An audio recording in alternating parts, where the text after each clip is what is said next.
Factoring trinomials in two variables. Same strategies as we've been using, where we're going to open up two sets of brackets, find factors of the first term. So the only factors of a squared are a and a. If every sign in here is positive, we know these have to be positive.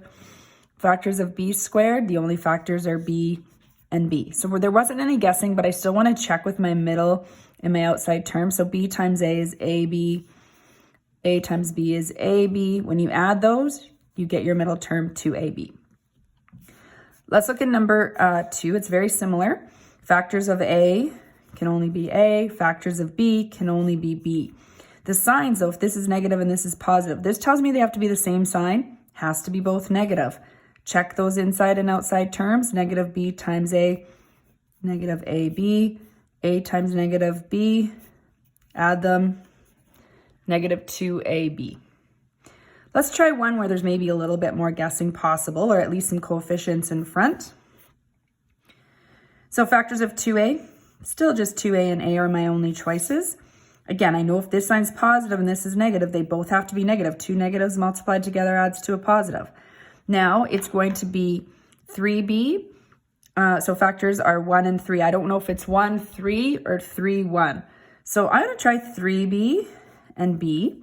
Check this. I get negative 3ab, negative 2ab. That adds to negative 5ab. So that's not right. So it must be, this must be the negative b, and my 3 must go here. So that when I redo my check, I get negative ab. 2 times negative 3 is negative 6ab. Now I get my negative 7ab. Let's look at 4. Open up a set of brackets, 10c squared. I'm going to try 5c and 2c. Again, the signs now I know are one's positive, one's negative, so it's easier to do them at the end. Factors of 2 are 1 and 2. 1 and 2 doesn't make sense to put the 2 here because of the GCF. So we're going to do that the other way around. I know that this has got to be 2 with the d, and this is 1d. Let's check. 2 times 2 is 4cd. Because the d and the c.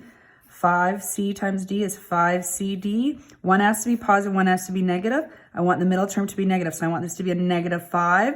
So 5c times negative d. This is positive, so this is a positive number.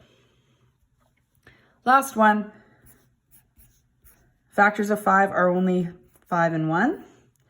I know, again, the signs both have to be negative. Factors of 6 could be 1 and 6 or 3 and 2. I'm going to try 3 and 2. I don't really know if it's 3, 2 or 2, 3. Putting in the d with it. Let's check. 3d times c is negative 3cd. 5c times negative 2d is negative 10cd. And when we add that, we were lucky that we found that the first time there, so that adds to negative 3cd.